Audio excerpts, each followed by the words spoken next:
वाजता शेळ्यांना खाया टाकलं. नंतर आम्ही घरात गेलो. आमचं बाळ आहे बारकं मुलग्याचं. मग ती सून आमची बाळाला पाजाय उठली. त्या वेळेला ती बाहेर आली उंबऱ्यात आणि मग म्हणले आपल्या शेळ्यांची दावी कापल्या, दावी जागेवर आहे, ती शेळ्या नाहीत. मग आम्ही 2 पासून आरडाय सुरुवात केली. 4ला लोणंद मध्ये बाजारात गेलो, सगळा बाजार चेक केला आणि नंतर घरी. नाव सांगा, गाव कुठलं?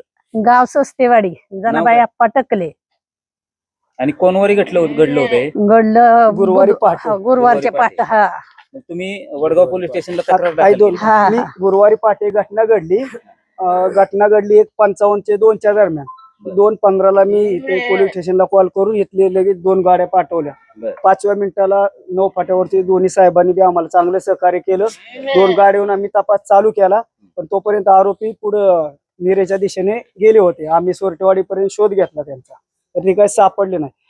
पाटील साहेबांनी बी आम्ही 3-4 दिवस न तुकडा पाणी खातात फिरत होतो. सगळे फुटेज वगैरे चेक करून सर्व पाटील साहेबांची टीम ही सस्तेवाडी परिसरातून पूर्ण चोपडस, वाकी, आनंदनगर, फार मोरगाव पर्यंत सीसीटीव्ही त्यांनी सर्व उलटे पलटे घालून आमच्यासाठी भरपूर सहकार्य केलं.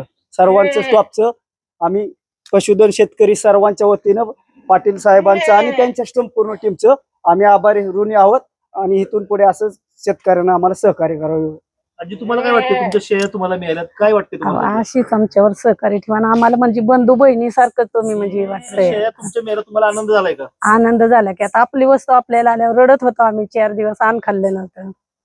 मोलमजुरी करून साहेब मोलमजुरी करतात. आता आमच्या समोर 3 शेळ्या गेलत्या काम करून ही करणाऱ्या पहिली पण आमची एक मी गेली पाटील होती. साहेबांना बोललो, ते म्हणले आपण काहीतरी करून ह्याचा छडा लावणार आहे ह्या गुन्ह्याचा. रोज कॉन्टॅक्ट मध्ये होते पाटील साहेब, फोन करायचे 8-15 दिवस आम्ही. तर शेळ्या गेल्यापासून रोज कॉन्टॅक्ट मध्ये. तर मळतच होतं. गाडी बी 15 दिवस येत होती राऊंडला.